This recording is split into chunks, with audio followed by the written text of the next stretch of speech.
Okay, guys, I'm here for something I haven't done in I think over in almost 2 years. I'm actually here to review Monday Night Raw for July the 25th, 2016. The last Raw review I did was sometime in October of 2014, if I am not mistaken. Uh, and this is going to be a weekly thing now with the brand extension. I am going to be reviewing Raw and Smackdown, but I do have a caveat. I am not going to actually treat them as a competition for each other, because everyone knows, because I know the WWE does not ever care about SmackDown, and I saw something very specific with the way SmackDown is doing things. Okay? And that is, I've said that what the WWE decided to do with the draft, and I said this in my draft video, in my draft review, that the WWE is using SmackDown the same way it did in 2004, in 2002, which is to elevate young stars with some veterans mixed in, and you stack Raw. And honestly here, I'm going to be very honest with you anyway, SmackDown was not going to be as good as Raw this week. And I'll get to that tomorrow when I upload my SmackDown review. So how good was the first Raw of the new brand split era? Well, it is arguably the single best Raw I have ever seen in about 3.5 years, if that. Yeah. Now, the only thing about this, and I will get into this, I think a lot of the decisions they made, or at least one decision they made, was for a ratings pop, and I'll get to that. So, the first thing we do on this is Raw has a new opening theme, which is by Shinedown. I don't know what that band is. I don't know who that band is, but the song wasn't bad. And they have a partial news set. They don't have an actual news set. What they did was they took the SummerSlam 2014 set and made it the Raw set. So it's changed enough to where it has a unique look, but it is still not. The biggest change to me in presentation-wise is the fact that, like the 2002 brand split, Raw's commentators are not at ringside. They are on top of the stage. I like that because it'll make a table bump more meaningful for Raw. So I do like that. Commentary, for the first time in a while, is actually listenable and is actually listenable to, because Corey Graves knows what the heck he's doing. He knows how to be a collar commentator. He knows how to be a collar commentator and a heel collar one at that, unlike JBL, who I'll get to in my SmackDown review. Let me just say that. And after that, Mick Foley and Stephanie McMahon bring the entire Raw roster to the ring. I should also mention that part of this, when I'm doing this, is I'm also going to be looking at who managed to use their roster the best in the time they have.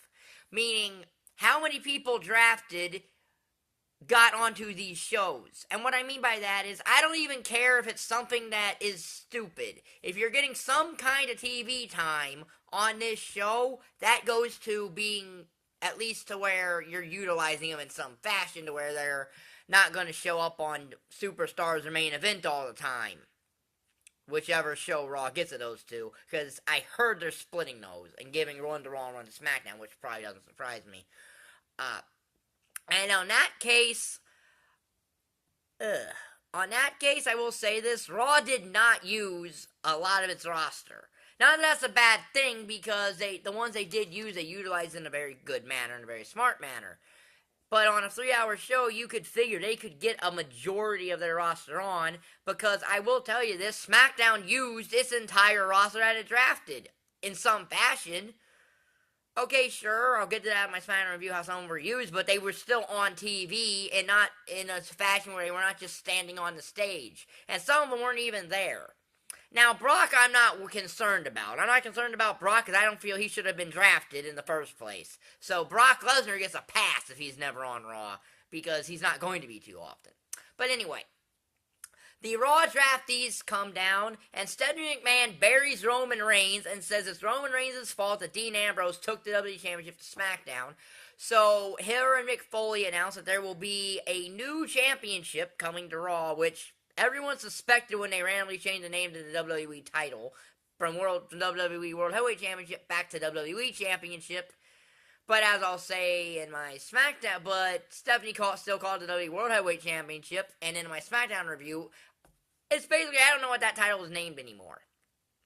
But, so they announced that there's going to be 2 Fatal 4-Way matches. The winner of those 2 Fatal 4-Way matches will face each other at the end of the night, and the winner of that goes to SummerSlam to face Seth Rollins to crown the first ever WWE Universal Champion. Now, while I think the name is stupid, they maybe be able to make the title look good. Because the name is stupid. I mean, it's better than calling it like the Galaxy Championship or something like that. But it sounds like something you could make on WWE 2K17, actually. In fact, you probably could on either version of that, the PS4 or 3. And I actually do have a PS4 now, so yeah, that's where I'll be reviewing some of my, if I ever do video game reviews, it'll be a PS4 copy. So I have a PS4 now. Yeah, I know, I'm slow in updating a lot of times, just the way it is, but anyway, that's off subject. Back to Raw. These 2 Fatal 4-Ways have 8 guys in it. One Fatal 4-Way is Kevin Owens, Rusev, is Kevin Owens, Rusev, Finn Balor, and Cesaro and Finn Balor. Who makes a lot of sense, Finn Balor, because of the fact he was the second male taken for Raw, and he was a top 5 draft pick. I do have one concern about him, though, that I will get to. But, and the other Fatal 4-Way is Sheamus, Chris Jericho, Sami Zayn, and Roman Reigns. And we kick off with the one involving Finn Balor, and it's a very, very good Fatal 4-Way match. For a Fatal 4-Way match, it's very good. Got time. The time it needed. And Finn Balor wins by pinning Rusev with the coup de grace. And he advances to meet the winner of the second Fatal 4-Way. So then we have Nia Jax basically beating an enhancement talent, which, I like matches like that, because they can work if they're not overused. You can't overuse them, but they can work if you don't overuse them. And honestly, since Nia Jax, I think, is a tad bit not ready for the main roster, don't say I think she should not have been called up. She has an upside. Nia Jax can be a massive heel in the women's division over on Raw. Because I do think they are going to introduce a women's title to Smackdown, and I'll get into that with my Smackdown review. I also think they're going to introduce tag titles over there, but I'll get into that for my Smackdown review. Nia Jax will be a very good monster heel on Raw. That's not my problem. I think she was called from NXT too early. I think she got called up from NXT because she's Roman Reigns, The Rock's, and because of her family. Because she's somebody on a White family. I think that's why she was called in the main roster. That's the only thing. She squashes his enhancement talent and actually has some old school heel psychology by picking this enhancement talent up when she's sure to win and beats her up some more. That's an old school heel tactic that I actually liked. So then we go to the second Fatal 4-Way, the one of Reigns, Sheamus, Jericho, and Zayn. In another good match, and Sami Zayn, as I said on my Battleground review, is becoming the WWE MVP for 2016 in terms of matches, because a lot of the ones he's been in this year have been legit Match of the Year candidates or dang near close.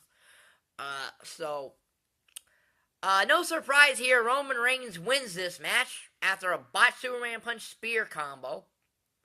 So it's Roman Reigns versus Finn Balor, and I'm thinking, oh boy, Finn Balor gets to the main roster, and Roman Reigns is going to get that silver shovel and just put the knife in his back.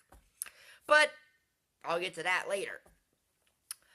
So then, throughout the night we get Golden Truth. They're playing Pokemon Go. They run into Sasha Banks, and she's thinking like they're going to take a picture of her, and they actually don't. She said they're playing Pokemon Go, and she had like a Pikachu by her or something. They interrupted Bob Backlund and Darren Young and said that Bob Backlund had a Jigglypuff on his tie. I do not have Pokemon Go, so, and I wouldn't really play Pokemon Go anyway, because I don't play mobile games, so that's just me. So, anyway, so then we get the New Day's title celebration to become the longest reigning tag team champions in the history of the WWE, even though they're not. Even though, technically Demolition are, but that's an entirely different title, so, although it's not, because technically that's in the unified title that this title is, because it was technically unified a few years ago, but that's complicated, isn't it? So, New Day bring out this guy from the audience called Sonny Boy, and this is one of the letdowns of Raw, because again, it was a good show, but it was an amazing show, but this was a letdown, because this shows you that New Day's stick has gotten really old, because this was a uninspired comedy routine, where Big E calls this guy Sonny Boy, and then he says, they ask what his name is, and he says, Sonny Boy. And it goes to the thing where they ask him, the bills that come to your house, what are they in the name of? Sonny Boy. When you go to a restaurant, and you pay for your meal, what do you sign your credit card receipt as? Sonny Boy. And basically, it's like, get on with the picture, please, because this is getting old. And then the CAW twins, Anderson and Gallows, who, by the way, I mean no disrespect to those two guys. They are a good tag team. I know what they did in New Japan. But let's be honest. At least in Carl Anderson's case, that guy is the most generic-looking wrestler I have ever seen. Okay? He's the most generic-looking wrestler I've ever seen. So, it's not a disrespectful thing. Okay? It's just, the guy is utterly generic. And Luke Gallows isn't much better. At least in looks. That's why the CAW twins there. It's no disrespect to them. They are an amazing tag team.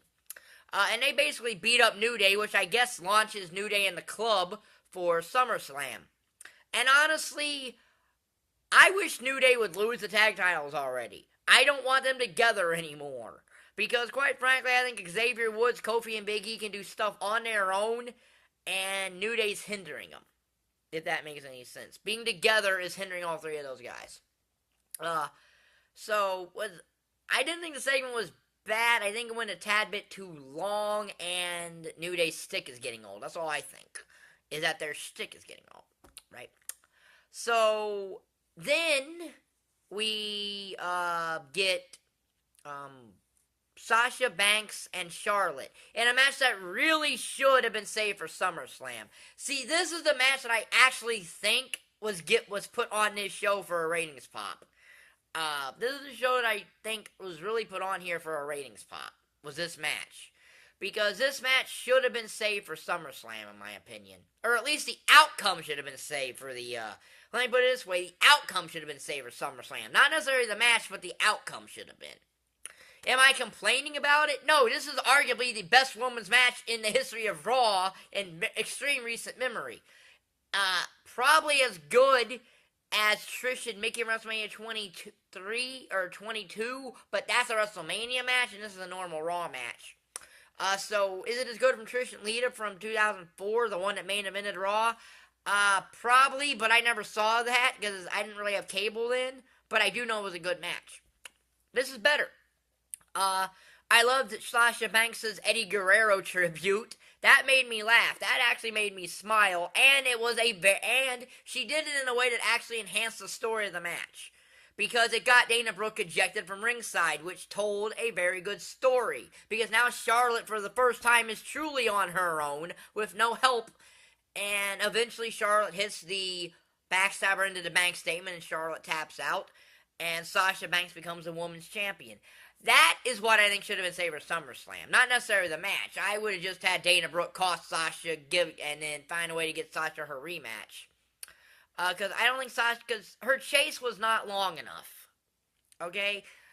And because of that concussion is what really messed this up. Now, technically, Sasha should have won this title at WrestleMania, so technically I think they pulled the trigger too late. And this is why I think they did that for a ratings pop. That's why I think that was done for a ratings pop. So then after that, they do the right thing by giving cool-down matches that weren't nothing, actually. You had Braun Strowman face this basically local scrub jobber guy who cuts a promo that says, because I have two fists, I have a chance. Well, no. This guy got thrown around the ring, and then Braun Strowman with a reverse choke slam. And again, it hasn't matched works, but again, Braun Strowman hasn't had the chance to show what he can actually do on his own, so maybe they can make him something here. Brock Lesnar makes his official debut as a Raw-only superstar next week, which I'm interested in because he's probably going to address Randy Orton's enhancement line, so to speak, at Battleground during that. And it's going to be interesting if he has Paul Heyman with him or not, because apparently Paul Heyman hasn't re-signed a contract with WWE yet. And then we got Enzo and Cass, who are doing their stick, and they're interrupted by the Shining Stars, the team that probably has been the single greatest, the team that is probably the single greatest advertisement for Puerto Rican tourism ever, because it's probably gotten that over, because they're not over. They're not over. But they are doing their best to get Puerto Rico over, that's for sure. And basically, I think Enzo and Cass were wasted here. Because one, this match is all about Big Cass. And then Cass and Enzo get the win because Goldust and R-Truth get into the ring playing Pokemon Go, which one of the Shining Stars, I think it was Epico or Primo, one of them, walked into a big boot from Cass. Nothing special here. I would just prefer you have enhancement talents, but that's what the Shining Stars essentially are, because this was only their second match in the WWE since re-debuting, and their first one was so underwhelming, I think people forgot about it. So really, yeah. So then we get the main event of this show, Roman Reigns versus Finn Balor, in a good match. That, again, I thought we're sitting here, Roman Reigns is clearly winning this match. But no, I'm pleasantly surprised as Finn Balor beats Roman Reigns clean as a whistle, which means that his suspension has dropped him so far off the radar that they might turn him into a complete and utter jobber, unless they turn him heel. Which, by the way, I think they should have done. Because I think and this was a missed opportunity that I think Raw did, they should have had Roman Reigns spear the ever-loving heck out of Finn Balor, threw him across the ring, threw him into the ring post, bloodied him up, and turned him basically into the heel that he should be. Now, that means we get Finn Balor and Seth Rollins for the WWE Universal Championship at SummerSlam. And I'm not complaining about that match. I'm not. I think that'll be a very good match. Not as good as the one SmackDown is going to give at SummerSlam, but that can work if stuff happens, and I'll get to that in SmackDown's review. But that'll be a phenomenal match, but it's not main eventing. Because Brock Lesnar has main evented virtually every show he's been at since returning in April of 2012, and the only exceptions were WrestleMania 29, SummerSlam 2013, and WrestleMania 32. Those are the only exceptions to Brock Lesnar not main eventing. Every other show he's been at that was not the Royal Rumble anyway, he's been in the main event. Because actually he didn't main event that show, but that's always going to be in the Royal Rumble anyway. So, anything that's not the Royal Rumble, Brock Lesnar's main evented 95% of his pay-per-view appearances since he's been back. So, yeah. Lesnar Orton's going to main event that show. That was clear when they announced that right before UFC 200. So, yeah. So, that's going to be the main event of the show. And arguably, it's the show that they're building SummerSlam around, so it's a match they're building SummerSlam around, so. But that will be the main event, because here's my thing about Finn Balor. Anyone who's a hardcore fan, has the WWE Network, and watches NXT knows who Finn Balor is and knows what he can do. The WWE did just put him in here for the casual fan, expecting them to know who Finn Balor is. And casual fans don't know a lot about NXT. And I doubt they know anything about New Japan Pro Wrestling. So, they should have waited a week, ran a vignette of Finn Balor, introduced the audience to him, and then did this. And personally, this is just me. I don't want Finn Balor to win at SummerSlam. I think he will, but I don't want him to, because I think he should have Rollins win and have Finn Balor chase it, and have Finn Balor chase the title. That's what I think you should do.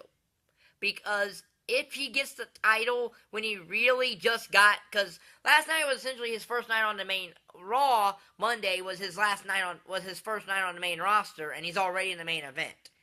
That could come off bad if, things don't go right, And Finn Balor is too good to end up having the fans turn against him because the WWE decided to rush things. So, here's the thing. While I loved Raw, my thing about Raw is, can they keep it up? How long is it going to be before Raw ends up what it used to be? Because I knew this Raw was going to be good because I knew they were going to make it good. But how long can they sustain it is my biggest question for Raw. So, I'll be back tomorrow with Smackdown Live review. So if you like this video, like button is down there, subscribe button is down there, and thank you for watching. Bye.